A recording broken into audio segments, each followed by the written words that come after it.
Subscribe करें और देखें एक दिल दहला देने वाली हॉरर स्टोरी। बिना घबराए बेल आइकन प्रेस करना ना भूलें।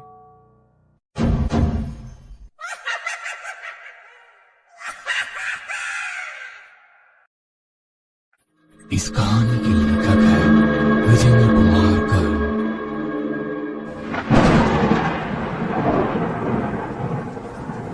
मानसून ने दस्तक दी थी। कहीं घनघोर तो कहीं छिटपुट बारिश शुरू हो गई थी। इसी बारिश के बीच दिव्यांका बस स्टैंड के नीचे पिछले 1 घंटे से खड़ी विवेक का इंतजार कर रही थी। वो बार बार अपनी घड़ी की ओर देखती, फिर बारिश को। उसके अलावा बस स्टैंड पे 2-3 लोग ही थे। उसमें एक लड़का दिव्यांका को घूर भी रहा था।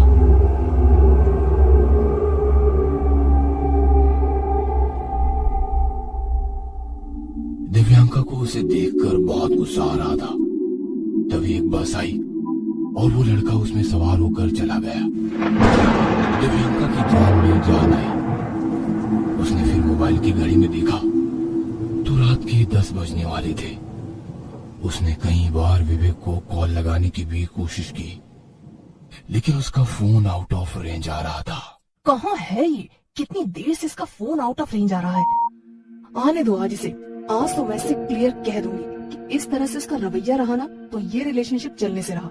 आज तक ये लड़का कभी भी टाइम पर नहीं पहुंचा है। दिव्यांका और विवेक 2 साल से एक दूसरे से रिलेशनशिप में थे। दिव्यांका कॉल सेंटर में काम करती थी और विवेक एक कुरियर कंपनी में डिलीवरी बॉय था। विवेक दिव्यांका से पहली बार उसके ऑफिस में ही मिला था, जब वो उसका एक कुरियर लेकर वहां पर गया हुआ था। उस दिन भी इसी तरह घनघोर बारिश हो रही थी और इसी बारिश में भीगते भीगते विवेक दिव्यांका का कुरियर लेकर आया था। पता नहीं विवेक में दिव्यांका को उस दिन क्या दिखा, उसका दिल उसके लिए धड़कने लगा। इस मुलाकात के 3 महीने बाद वो दूसरी बार विवेक से तब मिली जब वो फिर से उसके ऑफिस में किसी और कलीग का कुरियर लेकर आया था। दिव्यांका विवेक से जब दूसरी बार मिली तो उसने पहली मुलाकात वाली गलती नहीं की। उसने उसका फोन नंबर लेकर अपने मोबाइल में सेव किया और उसका नाम भी पूछ लिया। उस दिन रात को 11:30 बजे बिना यह सोचे कि विवेक उसके बारे में क्या सोचेगा, उसने उसे कॉल किया। बहुत देर तक घंटी बजती रही, लेकिन उसने फोन नहीं उठाया। उसे लगा कि शायद वो सो गया होगा और इसलिए उसने अपने मोबाइल को एक और हटाकर रख दिया। अभी मुश्किल से 5 मिनट भी नहीं हुए थे कि दिव्यांका के मोबाइल की घंटी बजी। उसने उसकी स्क्रीन पर देखा तो विवेक कॉलिंग लिखा आ रहा था। उसने कॉल रिसीव किया। हेलो हेलो हेलो, अरे भाई कुछ बोलिए भी। हेलो। दिव्यांका ने कुछ भी नहीं बोला, सिर्फ उसकी हेलो हेलो की आवाज वो सुनती रही। कुछ सेकंड के बाद विवेक ने कॉल कट कर दिया। पता नहीं किसका कॉल था, कुछ बोल ही नहीं रहा था। अरे जब बात नहीं करनी होती है तो लोग कॉल क्यों करते हैं? कुछ ही सेकंड में विवेक के नंबर पर दिव्यांका का कॉल आया। उसने अनमने ढंग से फोन उठाया। हेलो। बहुत जल्दी फोन काट देते हो। अभी तो मैंने तुम्हारी आवाज भी ठीक से नहीं सुनी थी। कौन? आप कौन बोल रही हैं? गेस करो। माफ करिएगा मैडम, मैं आपको नहीं पहचान पा रहा हूँ। मैं दिव्यांका बोल रही हूँ। दिव्यांका? अच्छा लगा तुम्हारे मुंह से अपना नाम सुनना। सॉरी, लेकिन मैंने अभी भी आपको नहीं पहचाना। आज किसी को आपने अपना नंबर दिया था और किसी ने आपका नाम पूछा था। यही वो दिन था जब दिव्यांका ने विवेक से अपने दिल की बात कही थी। फिर वो दोनों की बातों का ऐसा सिलसिला चला कि शायद वो 1 सेकंड के लिए सांस लेना भूल सकते थे, लेकिन एक दूसरे से बात करना नहीं बोलते। बातों का सिलसिला मुलाकातों में बदला और मुलाकातों का सिलसिला कस्मों वादों में। एक दूसरे के बिना ना जीने की कस्में उन्हें शादी के निर्णय तक ले आई। विवेक, मेरे दिल में तो कोई डाउट नहीं है। अगर तुम्हारे दिल में मेरे लिए है तो बोल दो। डाउट? कैसा डाउट दिव्यांका? विवेक, अब मैं तुमसे एक पल भी दूर नहीं रह सकती। तुम जल्दी से मेरे मम्मी पापा से मिल लो। मैं तुमसे जल्द से जल्द शादी करना चाहती हूँ। फिर विवेक ने कहा, इस संडे को मेरा ऑफ है, मैं तुम्हारे मम्मी पापा से मिलने आता हूँ, ठीक है? विवेक ने ये वादा कर तो लिया, लेकिन उसके बाद 3 संडे बीत गए। विवेक दिव्यांका के घर नहीं जा सका। असल में ऑफिस में काम का इतना प्रेशर था कि उसे संडे को भी छुट्टी नहीं मिल रही थी। दिव्यांका यही सब सोचते हुए अभी भी बस स्टैंड पर खड़ी थी। घड़ी की सुई आगे बढ़ रही थी, लेकिन दिव्यांका का इंतजार वहीं ठहरा हुआ था। दिव्यांका के घर से भी बार बार फोन आ रहा था, लेकिन वो बार बार फोन काटे जा रही थी। विवेक आज कुछ ज्यादा ही लेट था। दिव्यांका को अब बहुत गुस्सा आ रहा था, लेकिन बारिश ने उसके पांव बांध रखे थे। बारिश में किसी जिद्दी बच्चे की तरह लगातार बरस रही थी। कुछ और देर बरसने के बाद बारिश ने अपनी जिद्दी छोड़ी। अब वो बंद हो चुकी थी। तभी दूर से विवेक अपनी बाइक में उसकी ओर आता दिखा। दिव्यांका ने बनावटी गुस्सा दिखाते हुए ऐसे रिएक्ट किया जैसे कि उसने उसे देखा ही नहीं। विवेक ने अपनी बाइक रोकी और बाइक पर बैठे बैठे अपने कानों को पकड़कर कहा, सॉरी दिव्यांका।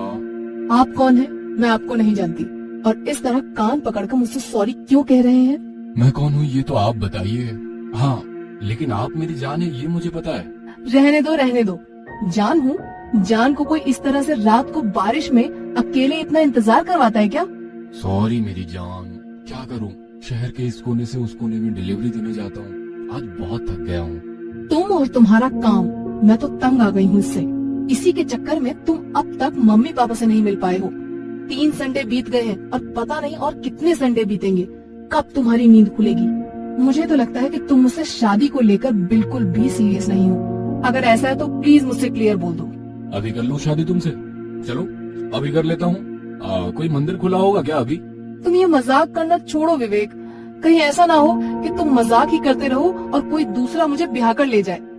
और मैं आज कुछ नहीं सुनूंगी। कोई संडे नहीं। अभी अभी चलो मेरे मम्मी पापा के पास। अभी? इतनी रात को? ठीक है, नहीं जाना है ना मेरे साथ? ओके, फिर मुझे भूल जाओ। विवेक समझ गया कि दिव्यांका अब नहीं मानेगी। उसने उसे बाइक में बिठाया और उसके घर की ओर चल पड़ा। थोड़ा स्पीड से चलाओ ना विवेक, इतना धीरे क्यों चला रहे हो? अभी तो ट्रैफिक भी ज्यादा नहीं है। तुम्हारे साथ बाइक पर बैठ के मुझे ऐसा लगता है कि मैं सबको पीछे छोड़ दूं।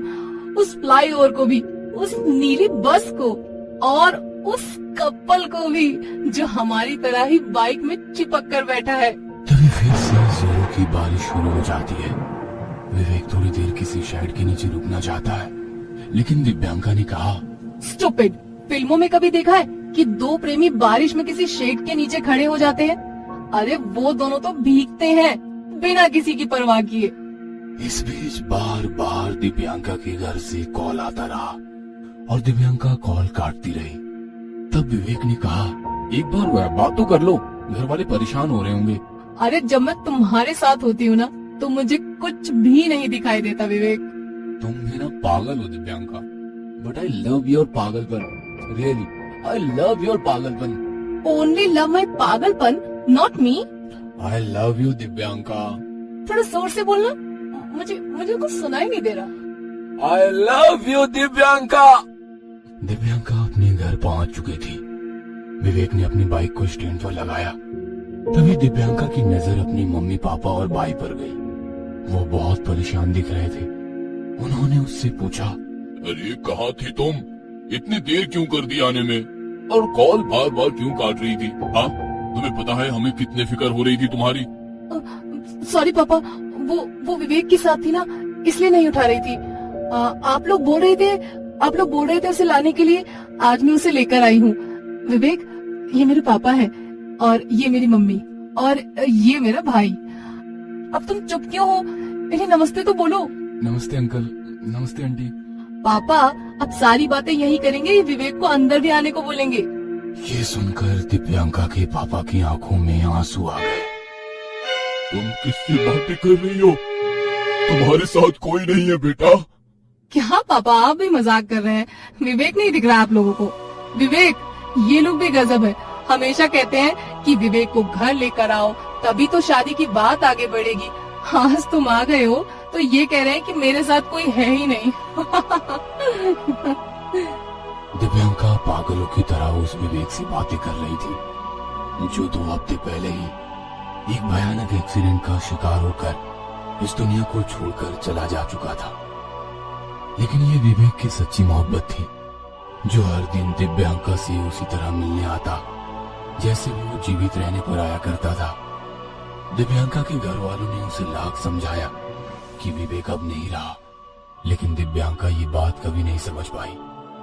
आज 5 साल हो गए विवेक की मौत के, लेकिन दिव्यांका से वो हर दिन मिलने आता है। दिव्यांका आज भी चाहती है कि वो उसके माता पिता से शादी की बात करे, लेकिन काश ये संभव हो पाता कि दूसरी दुनिया में गए लोग इस दुनिया के लोगों से बातें कर पाते। काश यह अधूरी मोहब्बत अधूरी ना रहकर मुकम्मल हो गई होती।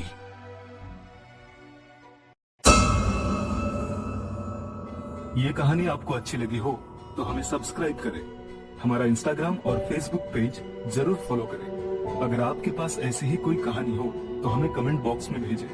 हम कोशिश करेंगे कि अगली एनिमेटेड स्टोरी आपकी होगी।